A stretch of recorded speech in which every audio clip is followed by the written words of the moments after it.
Phone tapping పై రాష్ట్ర ప్రభుత్వం నియమించినటువంటి special investigation team SIT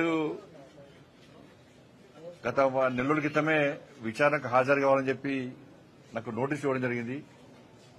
వాస్తవానికి గత వారమే హాజరు కావాల్సి ఉండే, కానీ పార్లమెంట్లో సింధూర్ ఆపరేషన్ సింధూర్పై చర్చ ఉన్న సందర్భంగా పార్టీ యొక్క ఆదేశాల మేరకు వారు పార్లమెంట్లో తప్పకుండా పాల్గొనాల్సి ఉండే కాబట్టి సిట్ అధికారులకు సమాచారం ఇచ్చి రాలేకపోతాను సమాచారం ఇచ్చిన తర్వాత వల్ల తిరిగి ఈ రోజు రావాలని చెప్పి సిట్ అధికారులు నోటీస్ ఇచ్చిన తర్వాత ఇలా సిట్ విచారణకు వెళ్తున్నా.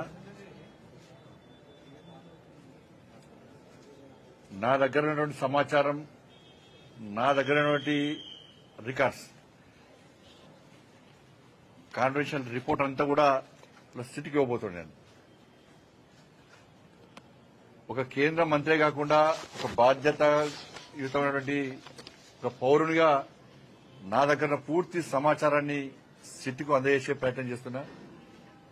ఎందుకంటే తెలంగాణ రాష్ట్రంలో అందరికంటే ఎక్కువ అత్యధికంగా నా ఫోన్ కాల్సే ట్యాప్ చేయబడ్డాయి. అసలు మొట్టమొదటి ఫోన్ ట్యాపింగ్ విషయంలో ఫోన్ ట్యాపింగ్ బయటపడింది కూడా నేనే. అందరి నా ఫోన్లు, మా కుటుంబ సభ్యుల ఫోన్లు, మా సిబ్బంది ఫోన్లు, మా ఇంట్లో పనిచేసే వర్కర్ల ఫోన్లు, మా పార్టీ నాయకుల ఫోన్లు, మా పార్టీ కార్యకర్తల ఫోన్లు కూడా ఇలా కేసీఆర్ గారి ప్రభుత్వం ఇలా అన్ని కూడా ఫోన్ ట్యాప్ చేయబడ్డాయి. కాబట్టి ఈ విషయంలో ఇప్పటి కూడా ఈ కాంగ్రెస్ పార్టీ ప్రభుత్వం మీద నమ్మకం లేదు, సిట్ మీద నమ్మకం లేదు.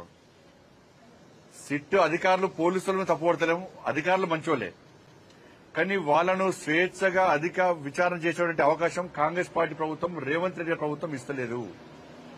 ఇదంతా కూడా టైంపాస్ కోసమే.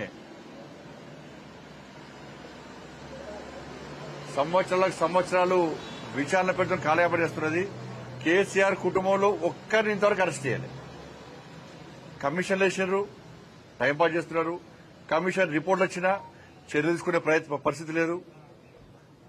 కాబట్టి బీఆర్ఎస్, కాంగ్రెస్ ఇద్దరి మధ్య దోస్తానా, వాళ్ళిద్దరు కలిసి ఈ డ్రామాలు ఆడుతున్నారు. కాబట్టి దీని మీద నమ్మకం లేదు. అందుకే సీబీఐ విచారణ జరపాలని చెప్పి మేము డిమాండ్ చేస్తున్నాం. మిగతా అన్ని విషయాలు కూడా ఆ విచారణ అనంతరం మీకు వచ్చే అన్ని విషయాలు బయట చెప్తాను.